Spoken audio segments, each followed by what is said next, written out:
y amén. Bueno, gracias una vez más por estar acá con nosotros. Vamos a ir a la escritura de frente. Hechos capítulo 23, Hechos 23. Y el tema que vamos a estar compartiendo en esta oportunidad es sosteniendo nuestra fe en los momentos más difíciles. Sosteniendo nuestra fe en los momentos más difíciles. Y qué mejor que el ejemplo del apóstol Pablo para poderlo hacer de la manera correcta. Así que vamos a estudiar un poquito más acerca de esta etapa final del ministerio del apóstol Pablo que registra el libro de los Hechos. Por supuesto, después están las epístolas de Pablo, que están un poco más adelante en el Nuevo Testamento, pero esas epístolas fueron escritas en este tiempo que hemos estudiado en las últimas semanas. Todos estos viajes que el apóstol Pablo hizo, como dijimos hace un tiempo, estaban encerrados en un marco de tiempo bastante grande. Eso no fue en un mes o 2 meses o 3 meses, estamos hablando de años en lo que sucede esta plantación de iglesias, este monitoreo de las iglesias, este discipulado de las iglesias y después el permitir que las iglesias se puedan autogobernar y autopropagar. Todo esto lo hizo el apóstol Pablo en un periodo de tiempo bastante largo. Entonces aquí, en estos últimos capítulos del libro de los Hechos, estamos viendo cómo él ya estaba terminando su ministerio terrenal y había mandado las epístolas que Dios le había encomendado a mandar. Y aún así, él seguía teniendo dificultades. Entonces vamos a aprender, a través de la luz de la Escritura, cómo poder sostener nuestra fe en esos momentos difíciles, cuando sentimos que todo el mundo nos ataca, cuando sentimos que todo el mundo está en contra de nosotros.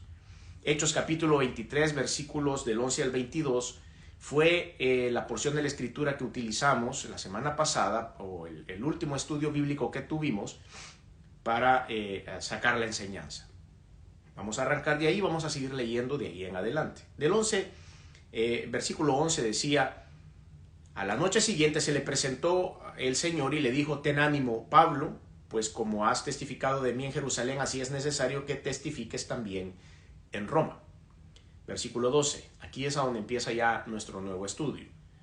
Venido el día, algunos de los judíos tramaron un complot y se juramentaron bajo maldición, diciendo que no comerían ni beberían hasta que hubiesen dado muerte a Pablo. Hemos visto cómo las noticias el día de ayer y hoy publicaban el fallecimiento de un político en un país de Sudamérica. Muy triste la manera en la que terminan estas carreras políticas o estas contiendas políticas en algunos países, con el fallecimiento de uno de sus candidatos. Difícil la manera también en la que se hace, cada vez más violenta es la manera. Esto no es nuevo, han muerto políticos siempre, no quiere decir que nos tenemos que acostumbrar a la muerte, ni que eso sea normalizado, claro que no, eso no debe suceder.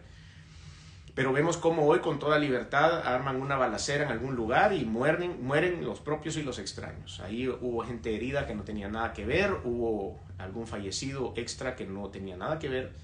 Sencillamente eran personas que estaban juntas en algún lugar. Pero como vemos, hubo un complot para poder terminar con la vida de este candidato presidencial en Sudamérica. Pues esto no ha cambiado nada. En el tiempo de Pablo estaban estas personas que eran religiosos judíos haciendo un complot para acabar con la vida de Pablo. De esta manera es a donde se trama todo. Y vemos que esto no viene de Dios, obviamente. Este complot para acabar con la vida de un ser humano definitivamente no viene de Dios.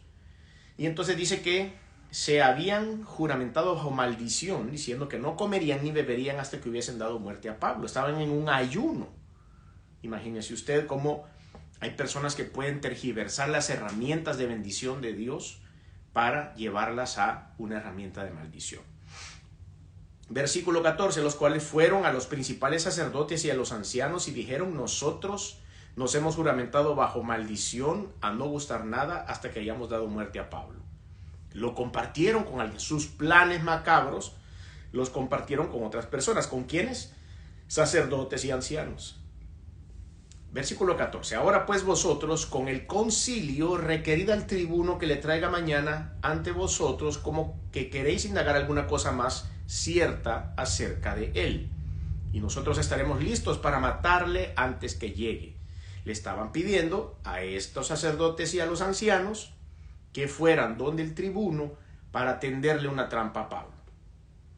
Y ellos estaban en toda la disposición de hacerlo. Cada vez iba sumando más gente a este complot. Cada vez los planes de Dios se veían acechados por un grupo más grande de personas. Versículo 16.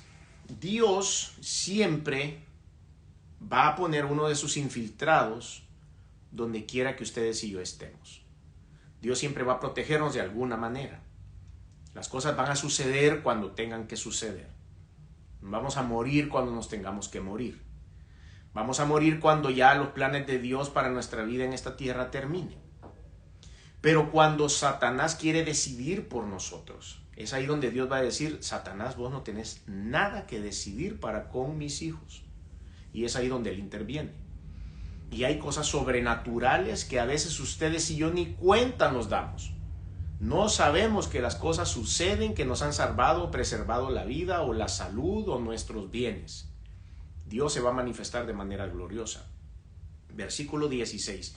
Imagínense ustedes, estaban todos estos hombres hablando y no tuvieron cuidado cuando estaban planificando la muerte de Pablo de quiénes eran las personas que estaban en su alrededor, de quiénes estaban escuchando, si había alguien detrás de la puerta, si había alguien detrás de la ventana. No, ellos no estaban en ese momento percatándose, estaban tan llenos de cólera, de odio y de rencor en contra de Pablo que no tomaron los cuidados requeridos. Versículo 16. Mas el hijo de la hermana de Pablo, oyendo hablar de la celada, fue y entró en la fortaleza y dio aviso a Pablo. El muchacho iba pasando por ahí. Qué exacto el tiempo de Dios. Qué exacto el momento en el cual este joven iba pasando por él, sobrino de Pablo, hijo de la hermana del apóstol Pablo, y en ese momento él está escuchando que están confabulando estos hombres para matar a su tío. Entonces viene él, llega al lugar a donde estaba preso Pablo, pide permiso para entrar y le hace saber el plan. Sigamos leyendo. Versículo 17. Pablo, llamando a uno de los centuriones, dijo: lleva a este joven ante el tribuno porque tiene cierto aviso que darle. Estas cosas me hacen a mí pensar algunas circunstancias que podemos ver de lo que estaba viviendo el apóstol Pablo. ¿Cómo es que este joven entra con libertad a la cárcel donde él estaba y se presenta delante de un preso? Quiere decir que Pablo tenía algunas libertades aún dentro de la cárcel, porque este muchacho había llegado a conversar con él. Después él llama al centurión y le dice: hey, vení para acá. Y el centurión atiende el llamado de Pablo. Eso me quiere decir también que habían ciertas libertades dentro de la cárcel para el apóstol Pablo. El centurión llega y atiende el llamado de Pablo, y no solo eso, sino que le escucha y le dice que por favor tome a ese joven y lo lleve al tribuno porque le tiene un mensaje. ¿Y qué hace? Bueno, lo llevan al tribuno, al joven, llevan al tribuno al sobrino de Pablo, o sea que le hacen caso a Pablo.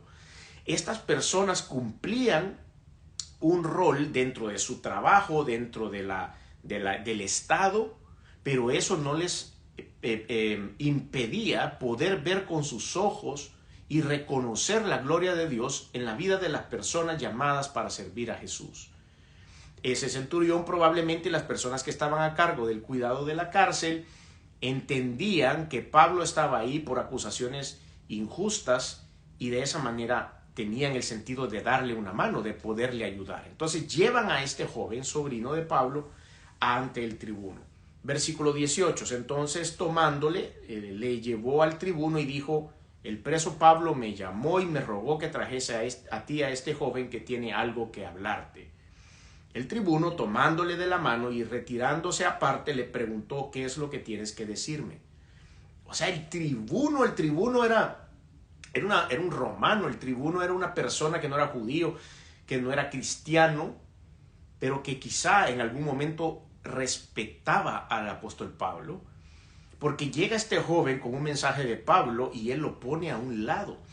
Dice: hagámonos para acá para que me puedas decir claramente qué es lo que Pablo necesita. Entonces vemos cómo Dios ordena todo en su lugar cuando no es nuestro tiempo. El tribuno, tomando de la mano y retirándose aparte, le preguntó: ¿qué es lo que tienes que decirme? Y él le dijo, versículo 20, dice, él le dijo: los judíos han convenido en rogarte que mañana lleves a Pablo ante el concilio, como quien va a inquirir alguna cosa más cierta acerca de él. Pero tú no les creas, porque más de 40 hombres de ellos le acechan, los cuales se han juramentado bajo maldición a no comer ni beber hasta que le hayan dado muerte. Y ahora están listos esperando tu promesa. Entonces el tribuno despidió al joven, mandándole a que nadie dijese que le había dado aviso de esto. ¿Se dan cuenta cómo el mundo trama cosas en contra de los cristianos o de personas como usted, como yo, como cualquier otro? Pero Dios también trama cosas y usa hasta no creyentes para poder defender a los creyentes, para poder defender a los servidores de Dios.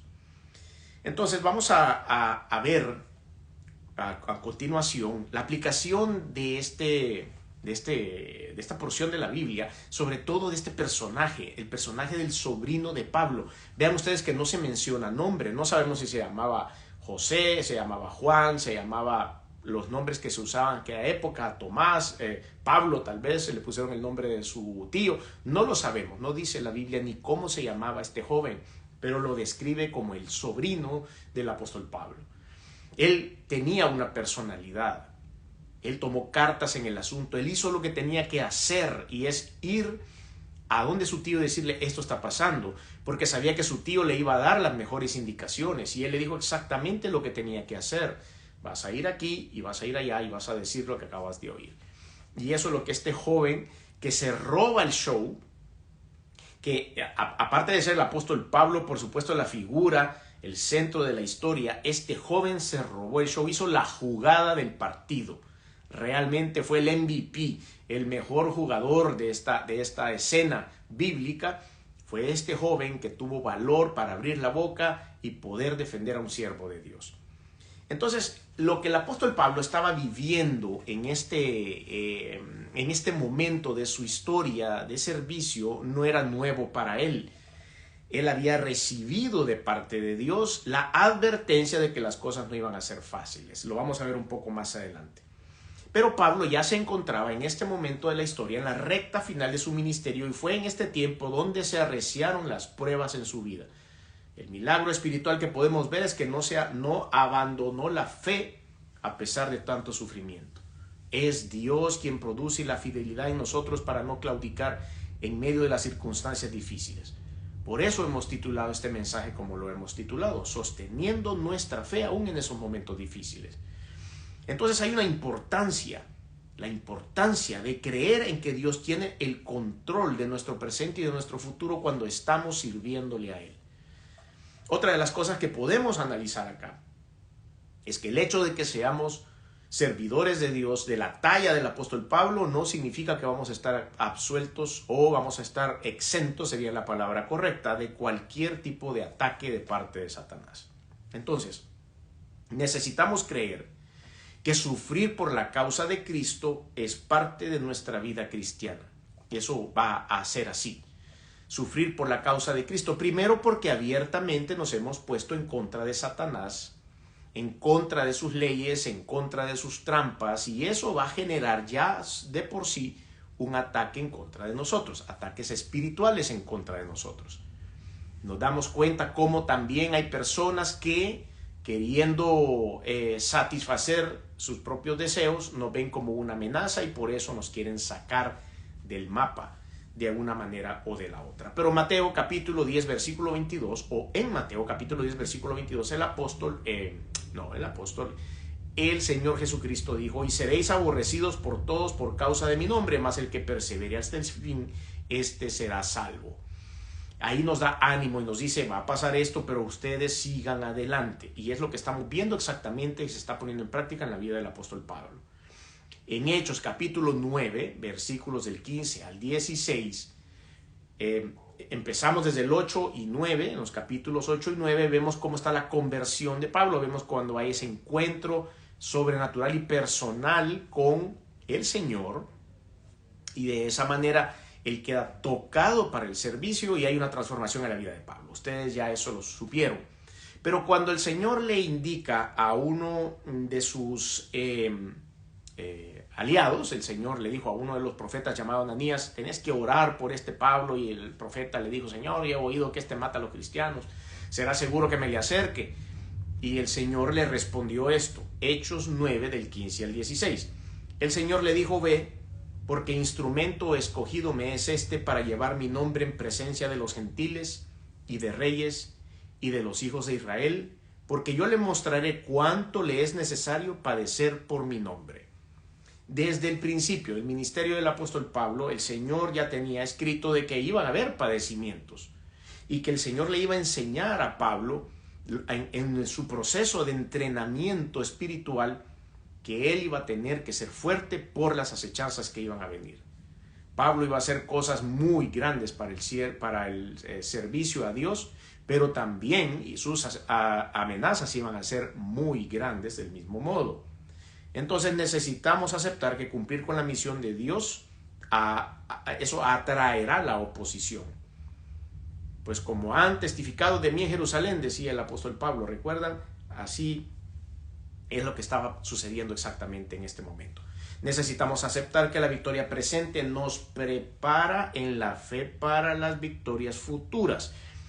Y las victorias presentes también nos preparan espiritualmente para los desafíos futuros. Yo siempre uso cada cierto tiempo esta frase que me dijo un hermano en la iglesia, que siempre anda muy risueño, que siempre uno lo ve que anda con el gozo del Señor en el corazón, y le digo, ¿qué tal? Pero qué bien lo veo, lo veo muy contento. Y me dice él, sí, la verdad es que sí, estoy preparando mi espíritu para el día malo. Estoy preparándome para cuando las cosas no estén tan bien. Eso quiere decir que él estaba consciente de que en ese momento él estaba bien y estaba preparándose espiritualmente y estaba orando, porque el día de mañana, quién sabe, tal vez el día de mañana encontramos una acechanza, encontramos una trampa, encontramos algo que nos quiera afectar la vida. El hecho de estar bien con Dios nos prepara para los momentos difíciles. Dios generalmente hace eso. Estamos nosotros orando, estamos nosotros preparándonos en gozo, en paz, clamando a Dios, y cuando estamos más fortalecidos, generalmente ahí es a donde viene algún ataque. Por supuesto, no de Dios, porque Dios no tienta a nadie, como dice la Biblia, sino viene un ataque satánico, viene un ataque de otra persona, qué sé yo, cualquier cosa que nos puede llegar a nuestra vida, pero ese elemento va a llegar a nuestra vida en un momento de fortaleza. Entonces necesitamos aceptar que la victoria presente nos prepara en la fe para algunos desafíos futuros. Necesitamos alentarnos porque el Señor nos acompañará hasta cumplir con la misión. Versículo 11 dice, a la noche siguiente se presentó el Señor y le dijo, ten ánimo, Pablo. Y el Señor alienta a través de unos hermanos a veces. El Señor alienta a través de una prédica, alienta a través de una alabanza, alienta a través de una oración colectiva con algunos amigos o hermanos de la iglesia. El Señor tiene sus maneras de hacernos llegar su mensaje. Entonces, la importancia de no cerrar los ojos ante el ataque religioso nos va a ayudar a que no nos sorprenda. Porque a veces decimos, no puede ser que la gente sea tan mala. No puede ser que la gente sea tan metódica en cuanto a tomar una decisión de hacerle el mal a alguien. Pero sí que lo hay, sí que lo hay. Algunos de nosotros que ya tenemos algunos años de estar parados sobre este mundo, podemos darnos cuenta de que sí hay personas que calculan el mal. Hay otras personas que tal vez cometieron un acto sin medir sus consecuencias y no sabían que tanto iban a dañar a otra persona con una rebeldía, con una mala respuesta, con un tiempo de locura, con un tiempo de satisfacer su carne, y con eso dañaron a otras personas. Pero tal vez no hay esa manera metódica de calcular cómo hacerle daño a personas. Hay gente que sí. Hay gente que aquí planifica hacerle daño a otras personas, y esos son los peores de todos. Entonces nos damos cuenta que no debemos cerrar los ojos ante el ataque de otras personas, sobre todo cuando esos ataques vienen de personas que se llaman religiosas o de personas que dicen estar en el camino de Dios. Hechos 23:12, que es parte de nuestro texto base, dice: venido el día, algunos de los judíos tramaron un complot. Las dos palabras son fuertes: tramaron un complot. Eso como que parecería de película de algunos de inteligencia y contrainteligencia y de estos espías, y se juramentaron bajo maldición diciendo que no comerían ni beberían hasta que hubiesen dado muerte a Pablo. Pareciera que esto es muy contemporáneo. Las características de la religiosidad cuando ésta se ve amenazada. Y esto es cuando también nosotros tomamos la ventaja o la libertad de poder bajo una plataforma digital como esta, o en un púlpito o en algún lugar, y hablamos cosas en contra de algunos ministerios que están, por ejemplo, sacándole plata a la gente, o ministerios que están guiándolos en unas doctrinas súper equivocadas, en locuras que hacen sectas y este tipo de cosas, y uno se para adelante y dice: miren, eso no es correcto, eso no está bien. Por supuesto, esas personas van a reaccionar. Recuerdan que en uno de los estudios que hicimos hace un par de semanas también hablamos acerca de la diosa Diana y los templitos que hacían en plata los plateros de la zona de Éfeso, y que ellos, al ver su negocio en riesgo, empezaron a perseguir a Pablo también. Ahí también le golpearon y tuvieron problemas físicos. Pablo tuvo mucho dolor. Sin embargo, nos damos cuenta de que esos religiosos, en cuanto a una religión pagana, también hicieron un complot en contra de Pablo. Pero aquí eran los mismos judíos, los que se suponían que eran del mismo equipo. Aquí estamos viendo cómo hacían todo esto. ¿Pero por qué? ¿Por qué pasa esto? Primero, porque brota la ausencia del nuevo nacimiento en esas personas. Brota la ausencia del nuevo nacimiento. Llega a ser un instrumento del diablo. Esa religiosidad es utilizada por el diablo para destruir a los cristianos. La estructura de una organización religiosa puede llegar a ser cómplice de destrucción hacia el cristianismo. Por eso hay que tener mucho cuidado. Hechos 23, nuestro texto base, del 14 al 15, dice: y los cuales fueron a los principales sacerdotes y a los ancianos. Lo repetimos al principio, o lo dijimos al principio: nosotros nos hemos juramentado bajo maldición a no gustar nada hasta que hayamos dado muerte a Pablo. Ahora pues vosotros, o sea, es tu parte del plan, tienen que ir a indagar alguna cosa más cierta acerca de él, y nosotros estaremos listos para matarles hasta que llegue. La parte del plan del complot era que estos hombres fueran a donde el tribuno a solicitarles que llamaran a Pablo. Entonces nosotros somos llamados a actuar con mucha inteligencia. Como dice la Escritura, tenemos que ser, dice, sagaces como las serpientes y mansos como la paloma.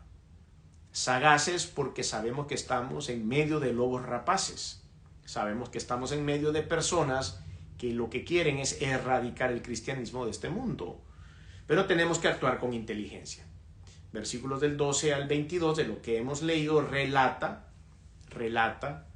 el evento del MVP de este juego, de este partido que estamos leyendo acá, del mejor jugador, el jugador más valioso de esta escena bíblica, que es el sobrino de Pablo. Y aquí pues eso lo hemos tratado al principio. Entonces debemos de creer que estamos amenazados por Satanás a muerte. Él nos quiere deshacer. Juan capítulo 10, versículo 10 dice: el ladrón no viene sino para hurtar y matar y destruir, y yo he venido para que tengan vida y para que la tengan en abundancia. Esa es la verdad de Dios. Tengan cuidado porque ahí está uno que los quiere destruir, dice la Biblia. Debemos de comprender que el odio le abre puertas a Satanás aún dentro de los mismos religiosos, como lo hemos leído en los versículos 12 al 14 de esta porción. Debemos de no sorprendernos que dentro de los que profesan una religión tienen un corazón homicida. Una vez más, los versículos del 14 al 15 nos hacen ver cómo se habían comprometido ellos a matar al apóstol. Y Dentro del complot dijo, recuerdan ustedes, el famoso, ahora famoso sobrino de Pablo, que eran 40 personas las que estaban dentro de ese plan. 40 para matar a uno. Pero ¿saben lo más bonito de todo? Que esos 40 para matar a uno, ni uno pudo matar a ese uno. ¿Cómo se explica usted eso? 40 hombres estaban tendiéndole la trampa a Satanás. Y resulta que ni siquiera uno de esos 40 pudo acercarse a él. Porque hubo un joven que nadie tomó en cuenta, que nadie vio. Ese joven pasó invisible a la par de todos ellos y escuchó la conversación. Un joven llegó a desbaratar el plan de 40 hombres que querían matar al apóstol. Debemos de no sorprendernos que dentro de los que profesan una religión tienen un corazón homicida. Debemos de utilizar la información que Dios nos provee para protegernos y para proteger a otros.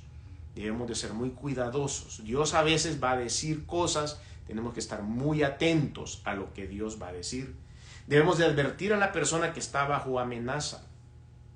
No solo debemos recibir esto y decir, uy, qué difícil, pero yo quizás no me meto porque me voy a meter en problema con estos religiosos. O yo quizás no me meto porque me voy a meter en problema con esto. O yo qué sé si será cierto.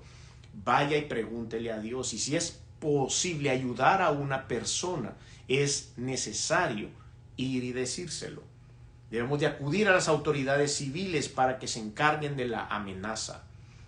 A veces no confiamos en las autoridades civiles. A veces pensamos que las autoridades civiles no harán nada por nosotros porque es un tema personal, es un tema espiritual o es un tema religioso. Pero nos damos cuenta que Dios hace sus planes maravillosos en su vida y puede usar hasta a las autoridades civiles para cumplir propósitos espirituales. Cosas sobrenaturales veremos cuando estemos en el servicio de Dios. Cosas sobrenaturales veremos cuando las cosas que no están dentro de los planes perfectos del Señor empiezan a afectar nuestra vida. Lo que tenemos que hacer es confiar. Y este es un caso en real. Esto es un caso que ustedes y yo ahora estamos estudiando. En algunos casos Dios nos protegerá por medio de las autoridades. ¿Cómo? Lo vamos a analizar un poquito más adelante, pero ya lo leímos en la porción base. Utilizando los medios con los que cuentan las autoridades podrán llegar a arreglarnos el camino o arreglarle el camino a Dios que quiere que ustedes y yo sigamos. Hechos capítulo 23, versículos 23 al 25, siempre en nuestro capítulo base, Hechos 23 del 23 al 25 dice, y llamando a 2 centuriones mandó que preparasen para la hora tercera de la noche 200 soldados, 70 jinetes y 200 lanceros, para que fuesen hasta Cesarea, y que preparasen cabalgaduras en que poniendo a Pablo, le llevasen a salvo a Félix el gobernador. ¿Qué les parece esto? Dígame usted. Ellos habían preparado 40 hombres. Ya eso parecía que era exagerado en contra del apóstol Pablo, de un solo hombre. ¿Qué le veían a Pablo como para mandar 40? Sabían que iba a ser difícil destruirlo porque tenía la cobertura de Dios. Cuando Pablo lo logran sacar de ahí, el tribuno lo aparta, dice, lo voy a mandar a donde Félix. Pero vean ustedes cómo iba el apóstol Pablo. Y llamando a 2 centuriones, eran 2 oficiales del ejército, mandó que preparasen para la hora tercera de la noche, o sea, lo iban a sacar oculto, 200 soldados, 200 versus 40. 70 jinetes, 200 soldados más 70 jinetes, estamos hablando de 270 personas solo ahí, y 200 lanceros, o sea, súmele otros 200, 470 personas, para que fuesen hasta Cesarea y que preparasen cabalgaduras en que poniendo a Pablo le llevasen a salvo a Félix el gobernador. 270 personas, entre ellos iban lanceros, o sea, iban personas capacitadas para la guerra. Estaban esperando cualquier cosa Y el propósito de ese tribuno era hacer llegar a Pablo ileso hasta la presencia de Félix. Dentro de sus capacidades humanas, él pensó que 270 personas era el número adecuado para poder proteger al apóstol. Yo les aseguro que hubieran mandado solo un burro a llevar a Pablo hasta donde Félix, y Pablo hubiera llegado bien si esa hubiera sido el propósito de Dios. Pero este hombre tribuno, dentro de sus fuerzas no espirituales, porque no era judío, mandó 270 personas. Eso solo lo logra Dios. Solo lo logra Dios. Insisto, aunque Pablo se hubiera ido a pie o en burro, él solo hubiera llegado donde Félix, y eso hubiera sido la voluntad de Dios, y los 40 hombres hubieran quedado perdidos en el desierto. Pero como que esto lo pone Dios para que ustedes y yo aprendamos que aún las autoridades civiles que no son creyentes pueden estar involucradas en el ministerio de Dios. Ya me ha sucedido, no sé si a usted en alguna ocasión, recuerdo en este momento que yo iba en un transporte desde mi casa hacia el aeropuerto en El Salvador, y yo estaba preparando un bosquejo. Iba a tener tenía que predicar ese fin de semana probablemente, y yo iba preparando, tenía algo en mente ya y poniendo algunas ideas primero. A veces uno comienza con una pequeña idea, pero Dios empieza a revelar de verdad el mensaje, porque no predicamos ideas de hombres, sino que empezamos a buscar el mensaje que Dios ha preparado para ese oyente o para esos oyentes. Y entonces a veces uno empieza a escuchar ciertas cosas, o lo que uno cree que está escuchando de Dios, y uno empieza a escribir algunas líneas y después se mete en oración para validar que lo que uno está escribiendo es realmente de Dios y no es una ocurrencia humana. Y en ese momento yo iba conversando con una persona que profesa otra religión, una religión totalmente diferente. Y estoy conversando con esa persona en el transporte, y de repente él empieza a contarme una historia que él estaba viviendo con unos problemas de salud. Y en ese momento el Señor me hace enganchar en lo que ya habíamos empezado a explorar para esa predicación, y Dios me dice: toma nota. Y le digo yo a la persona con la que estaba hablando: no perdas el pensamiento, déjame agarrar un papel, porque Dios me está dictando a través de lo que estás diciendo para algo que tengo que predicar. La persona abrió los ojos, obviamente, porque dice: pero eso cómo puede ser si tu fe y la mía no coinciden. Y yo le dije: seguí hablando, seguíme contando lo que te ha pasado en cuestiones de salud, porque yo necesito tomar nota. Y Dios empezó a dar toda un punto 1, punto 2, punto 3 para la predicación del siguiente fin de semana. Dios usa hasta las personas que uno menos se imagina para poderle enviar un mensaje. Dios usa a las personas que usted menos se va a imaginar para sacarlo adelante de una circunstancia. Y eso es exactamente lo que estaba haciendo el tribuno. Utilizando la verdadera información, es como nosotros nos vamos a dar cuenta del mensaje que nos quiere mandar Dios. Ahora les voy a leer 10 versículos rápidamente. Hechos 23, siempre nuestro texto base, del 25 al 35. Dice la Biblia: y escribió una carta, ¿quién? El tribuno, ¿a quién? A Félix, diciendo, y escribió una carta en estos términos: Claudio Lisias, al excelentísimo gobernador Félix, salud. A este hombre, aprendido por los judíos y que iban ellos a matarlo, libré yo acudiendo con la tropa, habiendo sabido que era un ciudadano romano. Y queriendo saber la causa por qué le acusaban, le llevé al concilio de ellos. Y hallé que le acusaban por cuestiones de la ley de ellos, pero que ningún delito tenía digno de muerte o de prisión.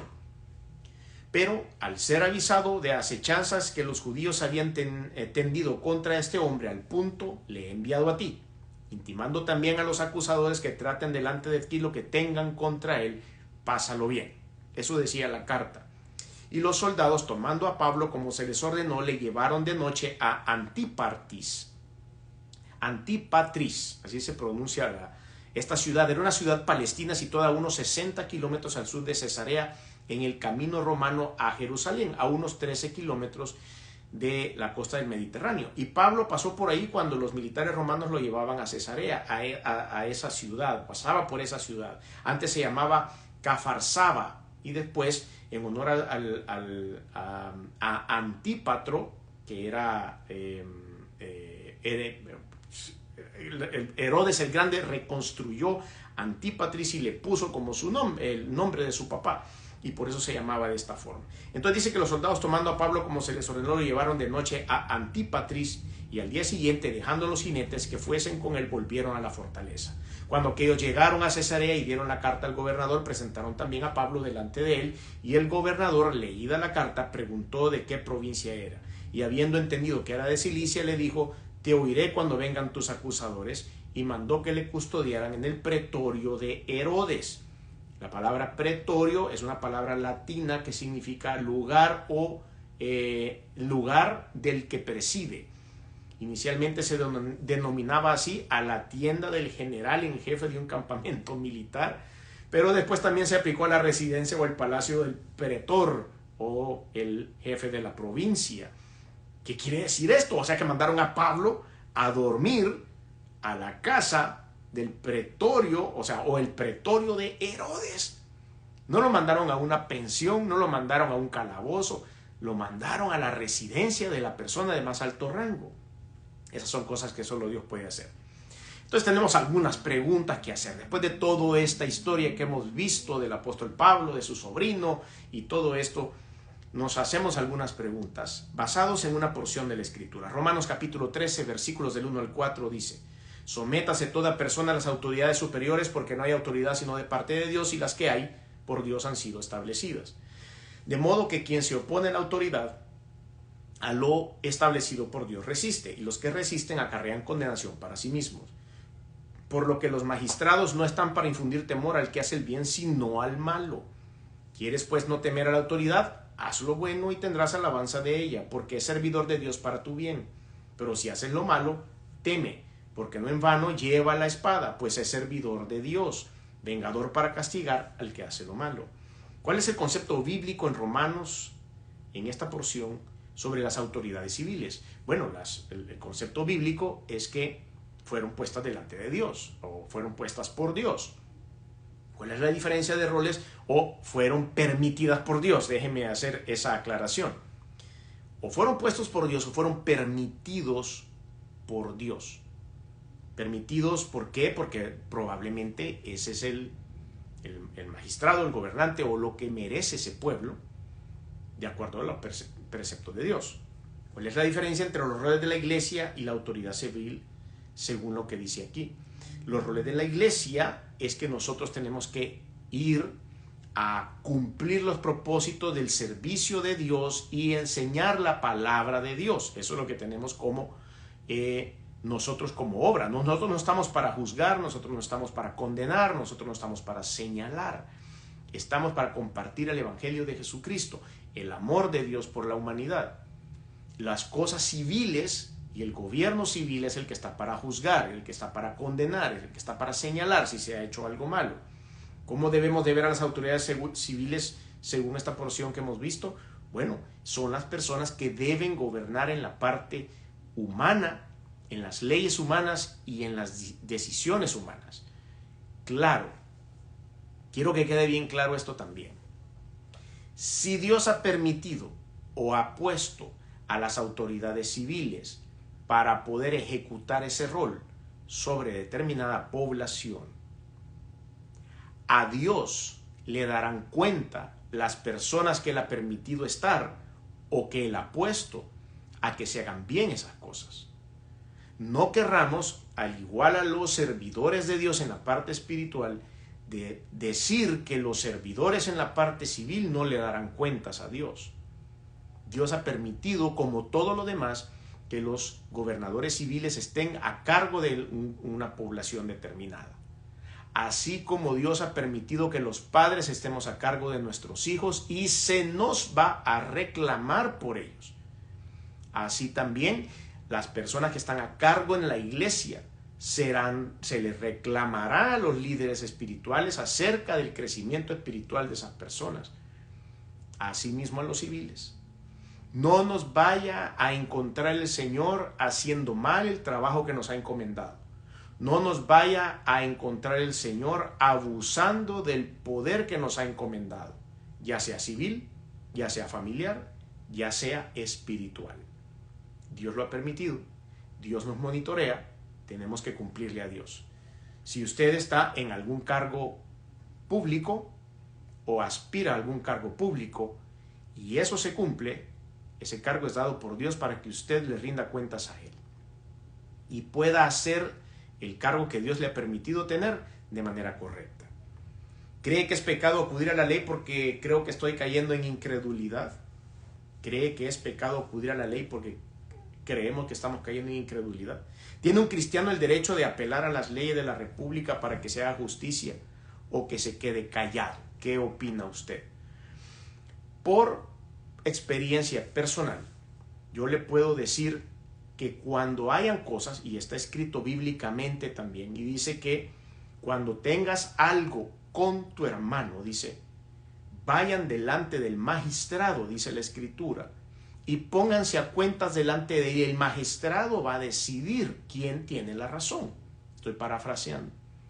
Y es así donde nosotros, por eso Dios dejó puesto eso. Y cuando te arregles con tu hermano, entonces regresa y da tu ofrenda. Pero hay que irse a poner a cuentas. Y para eso están los magistrados, para eso están los jueces, para que administren la cuestión civil. Entonces, ¿ayudó la información y apelación de Pablo como ciudadano romano para que se cumpliese la misión de ir a predicar a Roma? Claro que sí. ¿Cuál debe ser nuestra actitud hacia los que no quieren hacer daño o nos quieren hacer daño? ¿Debemos odiarlos o debemos perdonarlos, de acuerdo a la Biblia? Para seguir nuestra libertad espiritual, ¿qué creen que debemos hacer? Por supuesto, perdonarlos, ¿verdad? Eso es lo que Dios nos manda. Aunque ellos no nos perdonen a nosotros y nos sigan odiando, nosotros no podemos contaminar nuestro interior odiando a nadie.